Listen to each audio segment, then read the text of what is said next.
So, North Korea reportedly making new promises concerning its nuclear test site, vowing to shut it down after its summit with the South and ahead of a presidential meeting with President Trump. But Kim Jong Un is looking for a security guarantee from the U.S. in return. The question is, can he be trusted? I think if he has made a strategic determination that North Korea would be better off without nuclear weapons, then I think we've got something to talk about. And I think the president would be eager to capitalize on the opportunity. And I think it's up to the North Koreans to show us that they really do intend to give up nuclear weapons. Joining us now, retired Lieutenant Colonel Michael Waltz, former Green Beret commander, former counterterrorism advisor to Vice President Cheney, and author of Warrior Diplomat. Thank you very much for talking to us. Thanks, Julie. First of all, what kind of security guarantee is Kim Jong Un talking about? Well, I think eventually, in the short term, he's going to be looking for a suspension as these talks go along. It's not the case now, but as the talks progress, he's going to be looking for a suspension of military exercises. But I think the deal to be had in the long term, and what Kim Jong Un is going to be looking for, is for the United States to either greatly minimize or completely withdraw troops from South Korea. And that is something that over the weekend, General Mattis and others seemed to indicate could be part of a longer-term deal. Okay, so the problem is history, right? Because similar promises were made during six-party talks under the Bush administration when you were in the White House. So how is this any different? Well, what happened back then was there was kind of this incremental approach in that the North Koreans would give some concessions and then we would give some sanction reliefs, and that we would also give some food aid, fuel aid, and other pieces.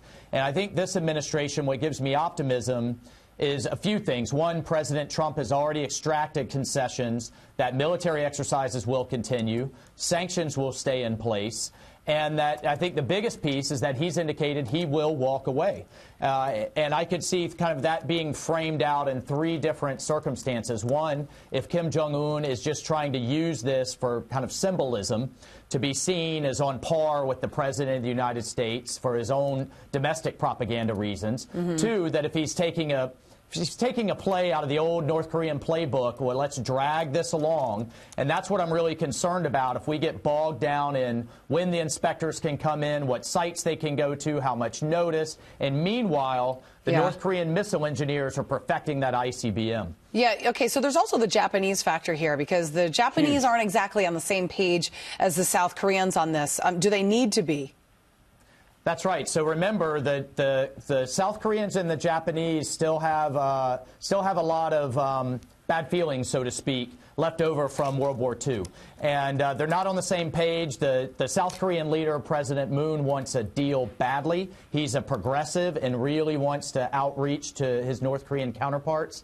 And the Japanese are led by a very conservative Prime Minister Abe, who does not believe in having talks just for the sake of it. And what he's worried about is that short and medium-range missiles will be left out of this, that the United States will only be worried about the ICBMs that can hit the United States and the nuclear program, and that Japanese concerns won't be taken into account. We have to give credit where credit is due, and there has been significant strides made between this presidency, this administration, and North Korea, unlike we've ever seen before.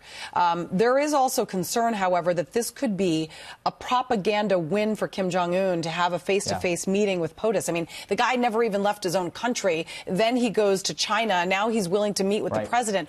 I mean, I don't know. It's hard to believe it. Well, I think absolutely. And I think the president has his eyes wide open.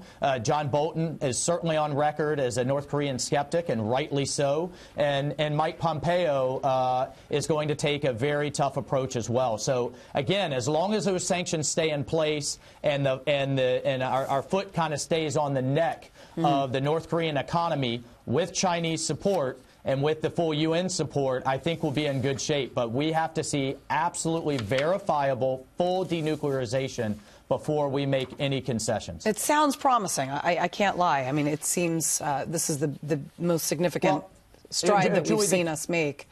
Oh, absolutely. And the key here, and the president knew this, was that we had to make them believe if they get this program, it will mean their destruction, and only President Trump could make that happen, and he has. All right. He sure has. Retired Lieutenant Colonel Michael Waltz, thank you. Good to see you.